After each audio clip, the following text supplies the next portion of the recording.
we do a really good job in church about pointing people towards heaven. We do a really good job in church about talking about that one day there will be a place called heaven that we will all go reside, and we don't do a good job in church telling you about heaven. It's funny. We explain it, and tell about it, but we don't give you a peek behind the scenes.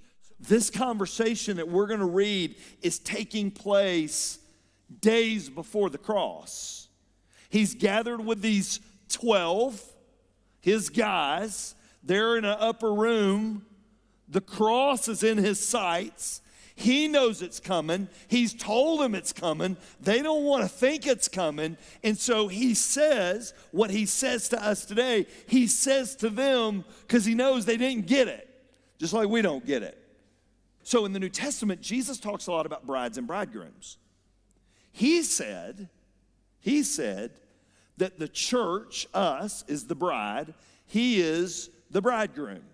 So when they heard this story, here's what they knew to happen back then.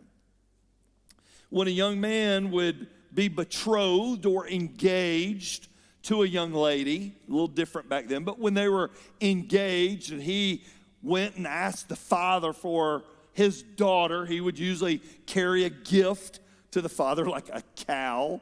All right, my daughter, please, if you marry her, don't bring a cow. All right, and so, but anyway, that's what you did back then. You brought something of value to you, and you would give it to them, and then you would be betrothed. You would be engaged for a wedding that was to come.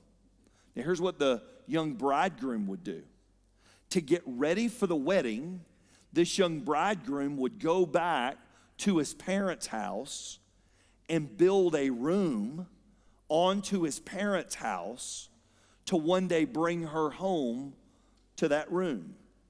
Someday soon, I'm going to get that room ready, and I'm going to come get you, and I'm going to take you to be with me in that room. What Jesus told his disciples was, guys, I'm going away to get a place prepared for you. And someday soon, I'm going to come back and get you. So what in the world, Mike, is this place that we don't hear a lot about? What's it really like? Principle number one, pen, pencil, something to write with or thumbs to type with in your outline. Principle number one, it is a place where God lives and God rules. It is a place where God lives and God rules.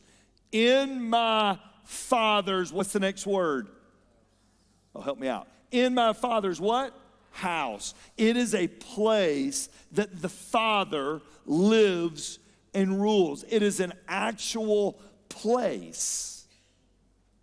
Scripture is incredibly clear about this. Well, part of heaven, it's a place where God rules and God reigns. Principle number two, ready? It is a real place. It is a real place. It's not mythical. It's not fictional. It is not made up. It is not Hollywood. It is a real place. See, here's the reality. The best of earth is a pale glimpse of heaven. And the worst of earth is a pale glimpse of hell. It's true. Heaven's a real place. When somebody leaves this earth, they aren't in a state of unknownness to be determined later. No, they've made the determination when they leave here about what they did with Christ. Heaven is a real place. Point number three is this. Not only is it a real place, it's designed for us. It's designed for us. There's a very personal part when you read it of that statement. He said, I go prepare a place for you. I've been working on it since the creation of the world. You know, when that bridegroom would leave her house, you know that when he left, she was so excited about what he went to put together. In my Father's house are many rooms. It's very personal. Principle number 4. Ready? Not only is it designed for us, it'll be better than we can imagine. It'll be better than we can imagine. No eye has seen. Think of the most beautiful things you've seen in this world. Everybody look at me. They don't compare to heaven. They don't compare. The most incredible visual thing you've ever laid eyes on, heaven's 10 times better. You could do your best to concoct the most incredible thing, and your mind will come up short. That's how awesome this place is. Do you know the best part? Last little blank. Jesus will be there.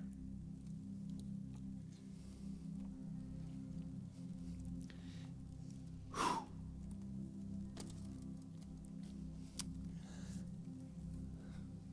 You imagine closing your eyes here and this life to be absent from the bodies, to be present with the Lord, and your eyes open in a place that is indescribable?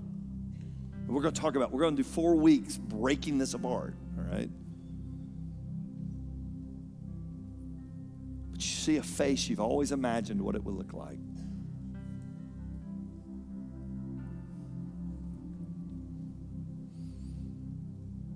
And these hands come out, and there's nail scars in them.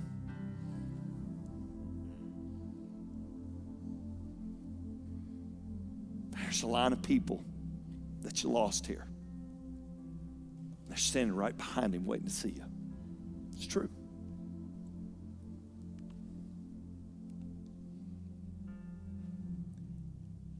And he did it, and he got it ready because he adores you.